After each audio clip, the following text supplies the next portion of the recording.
اسلام علیکم ناظرین، پروگرام کا نام ہے پورا سچ اور میں ہوں آپ کا میزبان ذوالفقار راحت۔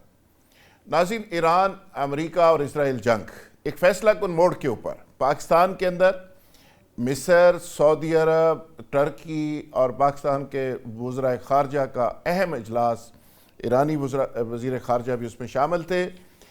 اہم ترین وزراء خارجہ کے اجلاس میں اہم ترین فیصلے، ٹرمپ کی محمد بن سلمان کے اوپر سخت تنقید، ان کو برا بلا کہا، لیکن وہ خاموش رہے۔ ایران اب بھی جنگ کے حوالے سے اگر دیکھا جائے تو برتری اس لیے حاصل کیے ہوئے ہے کہ ہزاروں جانیں گنوانے کے باوجود، ہزاروں شہادتوں کے باوجود، 94,000 کے لگ بھگ بلڈنگز کمپرومائز کرنے کے باوجود، اہم ترین پروجیکٹس میلیا میٹ کروانے کے باوجود ان کا جذبہ دیکھنے کے لائق ہے۔ ان کے ترجمان جس جرت اور ہمت کے ساتھ امریکہ کو، اسرائیل کو للکار رہے ہیں، وہ پوری دنیا کی ایک نئی تاریخ رقم ہو رہی ہے، اور آنے والے دنوں میں ابھی اور تاریخ ایک نیا موڑ لے گی، اور ایک فیصلہ کن شکل میں یہ سارا معاملہ جب پہنچے گا تو پھر ایک نئی تاریخ پریکٹیکلی لکھی جائے گی۔ اسی صورتحال کا آج تجزیہ کرنے کے لیے میرے ساتھ بہت سینئر پینل موجود ہے۔ جناب بریگیڈیئر فاروق حمید، معروف دفاعی تجزیہ کار، آپ سب جانتے ہیں، بڑی زبردست، بڑی دبانگ اور بڑی وزڈم کے ساتھ گفتگو کرتے ہیں۔ عارف چودھری صاحب، آپ سب ان سے واقف ہیں، معروف قانون دان ہیں، اور وہ بھی بڑی لاجک کے ساتھ اور بڑی زبردست گفتگو کرتے ہیں۔ شیر افضل مروت پی ٹی اے کے سینئر رہنما ہیں، ایم این اے ہیں، وہ بھی لیٹر آن ہمیں جوائن کریں گے۔ نصرت واحد پی ٹی اے کی سینئر رہنما ہیں، وہ بھی ہمارے ساتھ موجود ہیں کراچی سے۔ ڈاکٹر قیس اسلم کسی تعارف کے محتاج نہیں، چونکہ یہ جنگ کا ایک بہت ہی امپورٹنٹ پہلو فائنینشیل بھی ہے، اور اب یہ جنگ زیادہ تر میں سمجھتا ہوں کہ فائنینشیل رخ اختیار کر چکی ہے۔ اس کا بھی ساتھ ساتھ جائزہ لیں گے۔ ڈاکٹر قیس اسلم صاحب ہماری رہنمائی کریں گے۔ بریگیڈیئر فاروق صاحب، آپ سے پروگرام کا آغاز کرتے ہوئے، آج تک ہم نے دیکھا کہ سعودیز یا ویسے بھی مڈل ایسٹ کے ہز ایکسیلنسی جو جتنے بھی ہیں، ان کا تو لفظ اوپر نیچے ہو جائے نا ادائیگی میں، تو وہ ایک لیٹر وزارت خارجہ سے آ جاتا ہے کہ جی ہمارے ہز ایکسیلنسی کو صحیح طرح سے بلایا نہیں گیا۔ اور پاکستان میں تو ملا حضرات تو جلوس نکالنے لگ جاتے ہیں کہ جی پتہ نہیں بےزتی ہو گئی ہے کسی کی۔ اب ٹرمپ صاحب نے تو کوئی کسر نہیں چھوڑی، اب خاموشی ہے مکمل، اور نئے اتحاد بن رہے ہیں، نئی شکلیں آگے بن رہی ہیں۔ نواز شریف صاحب سے ایرانی وزیر خارجہ ملے ہیں اور ان کے ایمبیسڈر ملے ہیں۔ اسی طرح پاکستان کے اندر ایک امپورٹنٹ اجلاس ہوا ہے۔ ساری صورتحال کو آپ کیسے دیکھتے ہیں؟ بسم اللہ الرحمن الرحیم، بہت شکریہ ذوالفقار راحت بھائی۔ پہلی تو یہ کہ جتنا بھی کنڈیم کیا جائے ڈونلڈ ٹرمپ کو، جو اس نے ایک میں سمجھتا ہوں بہت نازیبا اور موسٹ کنڈیمیبل جو انہوں نے ریمارکس پاس کیے بولے ہیں کراؤن پرنس ایم بی ایس کے بارے میں۔ دیکھیں، یہاں میں کوئکلی ایک بات کہہ دوں کہ ہمارے جو گلف کے جو مونارک ہیں، یہ جو حکمران ہیں، بادشاہ ہیں، ان کو بھی تھوڑا سوچنا چاہیے۔ اور میرا خیال ہے کہ جب بھی یہ جنگ ختم ہوتی ہے، اللہ کرے جلدی ہو، تو پھر ان کو بھی اندر میں جھانکنا پڑے گا۔ نہیں، اور اپنے بند ہونے کے بعد ابھی جھانک لے تو زیادہ اچھا نہیں، وہ تو ابھی تو پھنسے ہیں، جو بری طرح پھنسے ہوئے ہیں کہ انہی کے سرزمین پہ جو امریکن بیسز ہیں وہاں سے حملے ہو رہے ہیں۔ وہ بالکل کوئی ان میں وہ طاقت نہیں ہے کہ وہ حملوں کو روک سکیں، اور پھر جوابی حملے ایران سے آ رہے ہیں۔ دیکھیں، یہ پیچھے ڈونلڈ ٹرمپ جب گئے تھے یو اے ای میں اور سعودی عربیہ میں، چلے سعودی عربیہ میں نہیں تھا، لیکن یو اے ای میں کیا ہوا، وہاں پہ انہوں نے ان کو ویلکم کیا۔ وہ عورتیں جو ہیں وہ ڈانس کر رہی تھیں بال کھول کے، یاد ہے نا آپ کو؟ بالکل یاد ہے۔ اب ہم جب پورا ریسرچ کرتے ہیں اور پڑھتے ہیں اور سنتے ہیں کہ جناب وہ تو جناب ان کے بھی جو بادشاہ ہیں ان کا بھی نام ایپسٹین فائل میں آیا تھا، اور ٹرمپ تو اس وقت پوزیشن کیا ہے؟ اس وقت ڈیموکریٹس کی طرف سے 2 ووٹ رہ گئے ہیں ٹرمپ کو امپیچ کرنے کے لیے۔ میں نے آج پوسٹ لگائی ہے میں نے کہا یار یہ تو کوئی بات نہ ہوئی ہے. کیا آپ ایک امریکی پارلیمنٹیرین جو ہے اس کو خرید نہیں سکتے ہیں بھائی؟ اس کو خریدنے کی کتنی قیمت ہے؟ 2 ووٹ آپ خریدو اور ٹرمپ کو امپیچ کرو. تو خیر یہ تو میں سائڈ پہ بات کر رہا ہوں, لیکن بھائی اس جان وقت صورتحال یہ ہے. یہاں سے الیکشن کمیشن کو بھیج دینا, الیکشن کمشنر کو, یہ جا کے سیدھا کر دے گا کام. سب کچھ ہو سکتا ہے. میرا خیال ہے امریکی بھی سمجھتے ہیں کہ ان کو کیا طریقہ اپنانا پڑے گا. بات یہ ہے کہ تھوڑا ہمیں کریڈٹ دینا چاہیے, بلکہ تھوڑے کافی زیادہ, کہ موجودہ حکومت سول ملٹری لیڈرشپ نے آپ جو بھی کہیں, چاہے ہم نے اپنے مفادات کا دفاع کو ذہن میں رکھا ہے, لیکن کم از کم یہ ہے کہ یہ جو 4 آئے ہیں فارن منسٹر ایجپٹ کے, سعودی عربیہ, ترکیہ, اور چوتھے اپنا میرے ذہن سے نکل رہا ہے, ہاں یہ 3. تو بات یہ ہے کہ یہ جو فارن منسٹر آئے ہیں کوئی اعلامیہ جاری نہیں ہوا, کچھ نہیں ہوا, لیکن میرا خیال ہے ایک یہ چاروں کی چاروں میں ایک چیز کامن ہے کہ we've been allies in the past all over United States کے. تو لہذا میں یہ سمجھ رہا ہوں کہ یہ 4 جو فارن منسٹر بیٹھے, اور اب اسحاق ڈار صاحب گئے ہیں کل صبح چائنا فلائی کر رہے ہیں, چائنا کو آن بورڈ لینے کی. اس کا مطلب ہے کہ کوئی بات چیت ہوئی ہے, کوئی جو کہ ڈیٹیل تو ریلیز نہیں کیے جا رہے, لیکن something positive is happening behind the scenes. تو یہ ایک بڑی کامیابی ہے پاکستان کی. آپ دیکھیں نا, جو بھی آپ کے ایران کا اعتماد ہے پاکستان میں, امریکہ کے اعتماد ہے, ان چاروں گلف ریجن کے ممالک ہیں, ان کا اعتماد ہے پاکستان میں.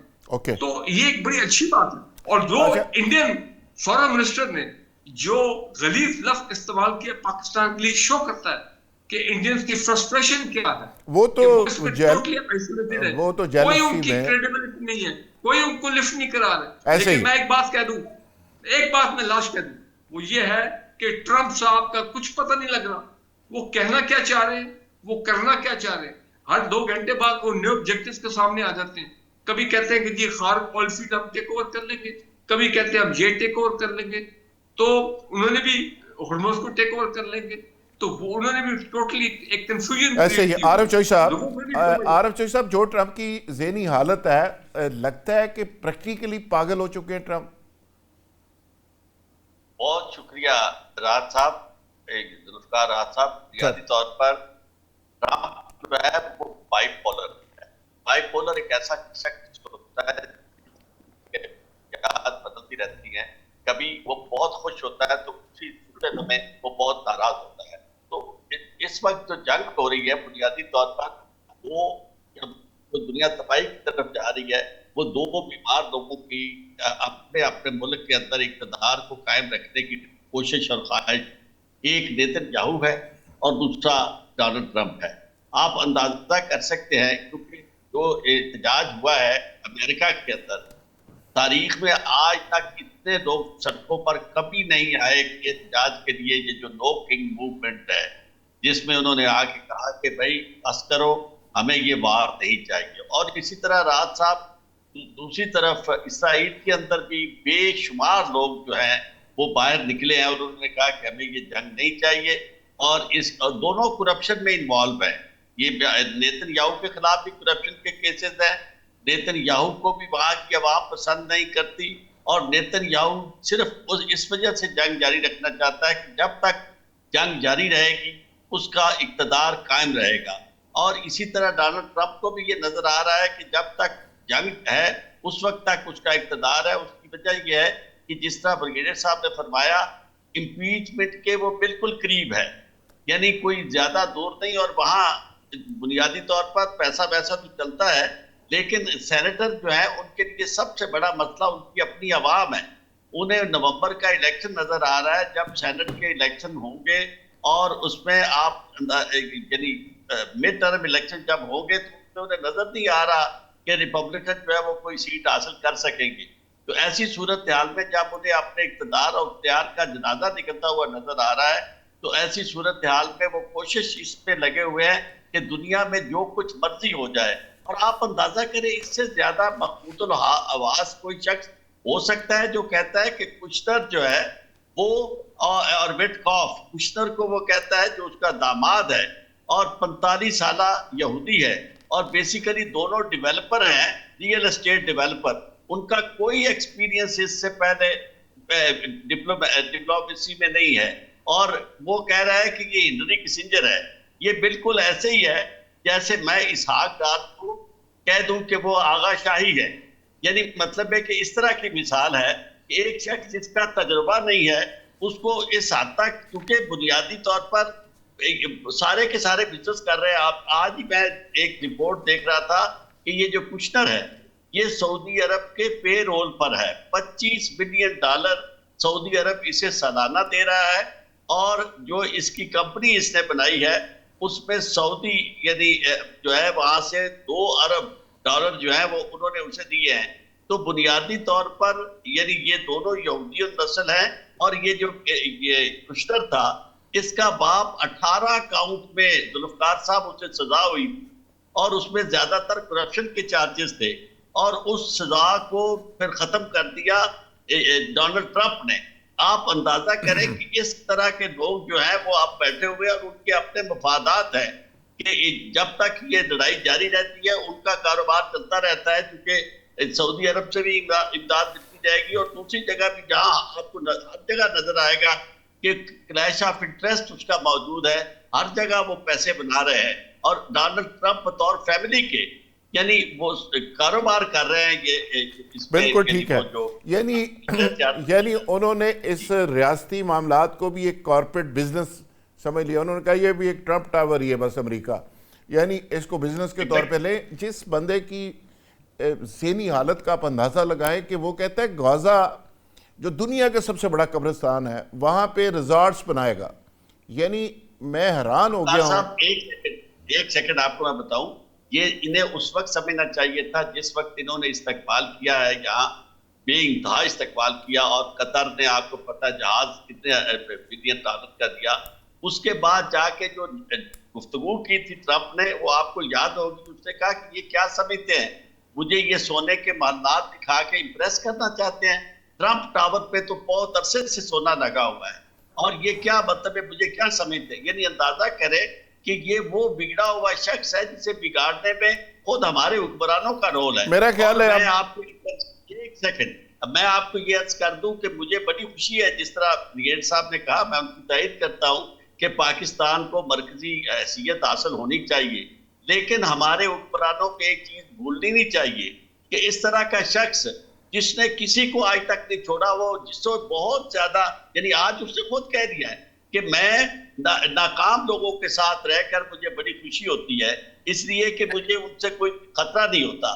تو آپ اندازہ کریں کہ اگر آپ ان ناکام لوگوں کے کلب کا حصہ بننا چاہتے ہیں اور اس کو اس طرح کا سلیوٹ کرتے ہیں, تو آپ یاد رکھیں گے انجام جو ہے, جو آج اتنے بڑے MBS کا انجام ہوا ہے, وہ کسی اور کا تو بڑی آسانی سے ہوتا ہے. بالکل صحیح کہا, یعنی آپ کا ایک ذہنی بیمار اور اپنی عزت نفس جو ہے وہ ملک کی ایک ذہنی بیمار اور ایک کمپلیکسڈ آدمی. ڈاکٹر صاحب مجھے تو لگتا ہے کہ جس طرح اس کا استقبال سارا مڈل ایسٹ میں کیا گیا, اور جس طرح نیتن یاہو نے, اس کے داماد نے, اور روبیو نے, اور وہ دوسرے جو ڈیکسس صاحب ہیں جو وزیر جنگ ہیں, انہوں نے جس طرح اس کو استعمال کر کے یہ جنگ شروع کروائی ہے, یہ سارا ایک بیسیکلی پلان تھا, یہ گینگ تھا پورا, اور انہوں نے اس کو یوز کیا اس جنگ کے لیے.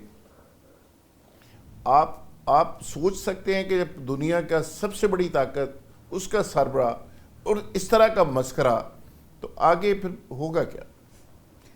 سر میں بڑی دیر سے ایک خیال ہے میرا کہ ٹرمپ کا پہلا جیتنا, دوسری دفعہ بھی جو بائیڈن کے خلاف اچھے بھلے ووٹ لے لینا اور اب پھر سے جیتنا, اور اس کے خلاف جو کینڈیڈیٹ تھیں ڈیموکریٹ, اور اس کا ہار جانا, یہ سارا امریکن ڈیموکریسی اور امریکن کیپٹلزم کی بینکرپسی ہے. پورے امریکہ میں یہی ملا تھا ان کو کینڈیڈیٹ, یا کاملا ہارس ہی ملی تھی. آپ جو اسٹیچر اوباما کا ہے اس کے سامنے ان